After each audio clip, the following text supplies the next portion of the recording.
Sobre esse assunto que está preocupando muita gente, a gente conversa aqui no nosso estúdio com a doutora Carolina Mocarzel. Ela é diretora da Associação de Ginecologia e Obstetrícia do Rio de Janeiro. Doutora, tudo bem? Tudo bem, bom dia. Muito bom dia, doutora. Bom dia. É uma preocupação a mais, né? A zika, aqui vem chamado já de zika congênita, né? Os casos mais graves vêm registrando dois problemas mais frequentes, que é vetriculomegalia e artrogripose. São nomes muito técnicos, muito difíceis de nós leigos entendermos. Como é que a senhora pode explicar? Bem, então a tentativa de dar esse nome de zika congênita é em função do achado de mais alterações além da questão da microcefalia. Então, a zika congênita, ela seria a alteração do sistema nervoso central e a possibilidade de algum achado articular associado. O que é a ventriculomegalia? São estruturas do cérebro que nós temos, são os ventrículos, e quando eles estão aumentados, a gente tem o diagnóstico de hidrocefalia, que é popularmente falado de tem que estar com água, né? O cérebro tem um pouco mais de água na cabeça, que às vezes popularmente é dito. Isso é, na verdade, um achado de ventriculomegalia, né? Que a gente fala que também tem hidrocefalia.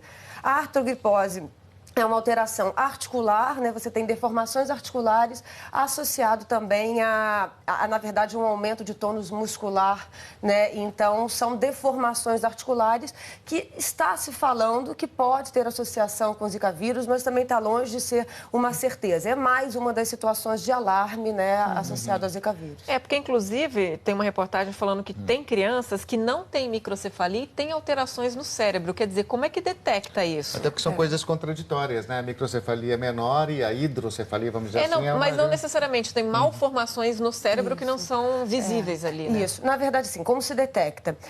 Numa rotina pré-natal, a gente costuma dizer que toda avaliação ultrassonográfica ela é obrigatoriamente uma avaliação que exige um estudo detalhado do feto. Nesse sentido, o que se faz? Estuda-se o feto da cabeça aos pés. Então, durante a rotina ultrassonográfica, da mesma forma que é realizado a medida do polo cefálico do feto, onde a gente vai poder ter ou não o diagnóstico de microcefalia, deveria ser feito como rotina o estudo dos ventrículos. Não é uma avaliação difícil. Né? E o que tem se dito é que, além da questão da microcefalia, existe a possibilidade de outras alterações associadas, como a ventriculomegalia, alterações do tamanho do cerebelo, que é uma estrutura que fica na região posterior da cabeça dos fetos, calcificações cerebrais também. Então, a zika está se estendendo, além da questão do tamanho do polo cefálico, para alterações estruturais nesse cérebro. Oi, doutora Carolina, eu queria saber justamente isso. Já se sabe por que a malformação no cérebro de um bebê com microcefalia causada pelo vírus da zika, ela é mais severa do que uma microcefalia causada por outros fatores? Não se sabe. O que se sabe é que é um vírus que tem uma afinidade muito importante com o sistema nervoso central, mas todas essas particularidades que envolvem a ação do vírus ainda são desconhecidas. Muito se fala, talvez, um terceiro, uma combinação de fatores, incluindo, por exemplo, o vírus da zika, né? Nesses casos mais graves, já se sabe qual seria esse fator que estaria ampliando, né, essa malformação? Que os primeiros casos pesquisados, né, são de mulheres que viviam numa região muito precária, do saneamento básico, uma infraestrutura básica muito precária. Acho que tudo isso é possível. A grande questão é que a gente não faz medicina em meses, né? A gente teve esse diagnóstico de todo esse surto em dezembro de 2015 e a gente está tentando, numa velocidade acima, né, do que é normal em termos de pesquisa, conhecer esse vírus. Mas essa questão multifatorial, eu acho que ela ainda está muito inicial, a gente não consegue associar isso ainda não. A doutora Alba falou sobre problemas nos rins e fígado também. Quer dizer, cada vez mais parece que se estende, né? É mais abrangente o tipo de problema que esse vírus está causando. Quer dizer, ainda precisa quanto tempo, na sua opinião, de estudo para a gente ter uma noção exata do que esse vírus realmente causa? Eu acho que a gente tem que ter anos, eu não conseguiria te dar uma precisão disso, porque além de ter uma noção do que esse vírus causa ao nascimento, a gente precisa ter um segmento dessas crianças que nascem, né, com as repercussões do vírus, até para a gente ter uma ideia, assim, qual é o espectro, né, de sequelas neurológicas ao longo da vida que essas crianças vão ter. Então, eu acho que a gente está realmente, assim, a gente tem a ponta do iceberg, mas falta muito ainda a respeito disso. A gente está muito longe. Doutora Carolina, as equipes médicas, e aí eu não estou falando apenas dos infectologistas, as equipes médicas, toda a área clínica, elas estão sendo preparadas para atender os bebês diagnosticados com esses casos graves do vírus da Zika? Espera-se que sim, né? O que a gente busca, na verdade, é que esses bebês, eles já nasçam com uma suspeita, né? Então, não é só a questão do receber o bebê, é a questão de ter um suporte pré-natal adequado, conseguir oferecer às gestantes que apresentaram sintomas de vermelhidão, febre, sintomas que possam sugerir infecção do Zika vírus, que elas tenham um suporte de pré-natal melhor e que esses bebês possam nascer em unidades que o suporte é mais adequado para eles. Então, a gente espera que o preparo seja antes do nascimento e, consequentemente, nascer num local que possa ter um suporte adequado para esses bebês.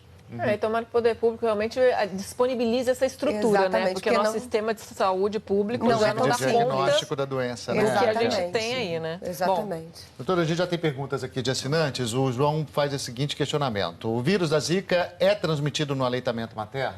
A gente não tem essa informação até agora.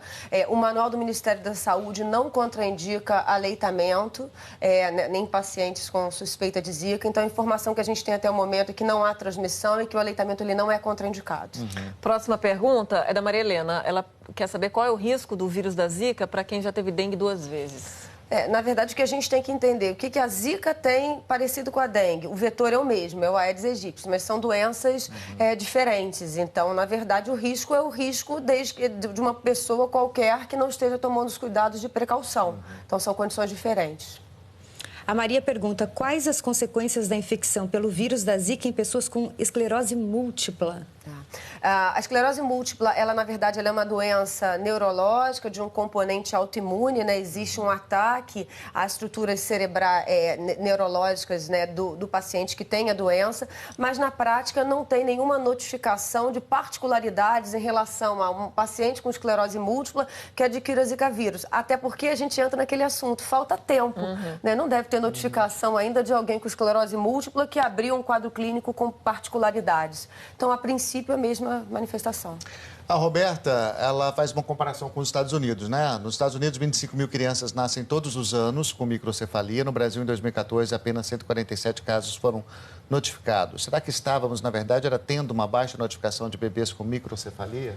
Acho que possivelmente. Eu acho que isso entra em mais um dos pontos que a gente já abordou. Da mesma forma que os hospitais não têm estrutura para dar suporte a esses bebês, existe uma falha da notificação, não só de microcefalia, mas de inúmeras doenças.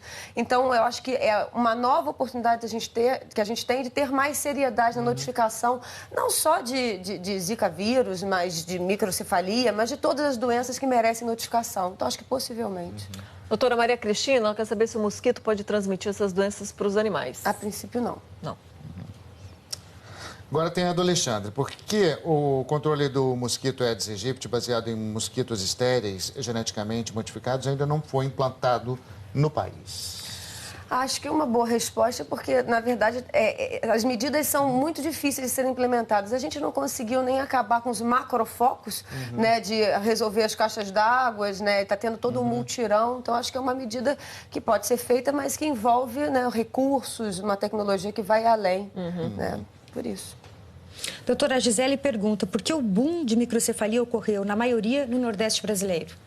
A gente não sabe, assim, imagina-se que, na verdade, a entrada do vírus tenha sido pelo Nordeste, né? Então, talvez eles só começaram por lá e depois esse vírus vai disseminar, né, para o resto do país, ou se existem alguns componentes multifatoriais, né, que poderiam aumentar a predisposição nessa população.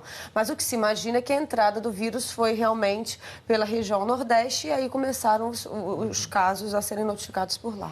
Doutora, a gente conversou essa semana com um infectologista falando sobre vacina e tratamento, que ainda não há vacina. O ministro da Saúde até falou sobre um processo mais acelerado, né, dos estudos para a disponibilização da vacina o mais rapidamente possível. E ainda a gente não tem os testes, né, para detectar Zika vírus. A gente tem uma expectativa de quando isso pode acontecer, já que a gente está vivendo nesse surto aí de doença no país? Quando a gente entra no site, né, do Ministério da Saúde, do CDC, que é um órgão americano super conceituado, o que a gente vê em relação à vacina exatamente não é não está disponível. Existem parcerias de órgãos americanos e brasileiros em busca dessa vacina, mas hoje em dia a gente não tem. Os esforços eles estão acontecendo para que ela exista, da mesma forma que os testes. O que a gente tem de teste disponível é a detecção do RNA do vírus, né, que idealmente tem que ser feito do 4º ao 7º dia que a gente adquire a infecção, preferencialmente em torno do 4º dia dos sintomas. O que dificulta porque muitos não têm sintoma, né? Exatamente, 80% das pacientes não têm sintoma, né? Existe, esse teste está um pouquinho mais acessível, mas longe de ser um teste facilmente realizado, então está se caminhando, mas mais uma vez, tem muito pouco tempo. Né? Doutora Carolina Mocarzel, ela é diretora da Associação de Ginecologia e Obstetrícia do Rio de Janeiro. A gente te agradece demais, e até pela forma, né, Raquel, como ela didática, né, traduziu todos esses termos técnicos aqui, facilitou muito o entendimento.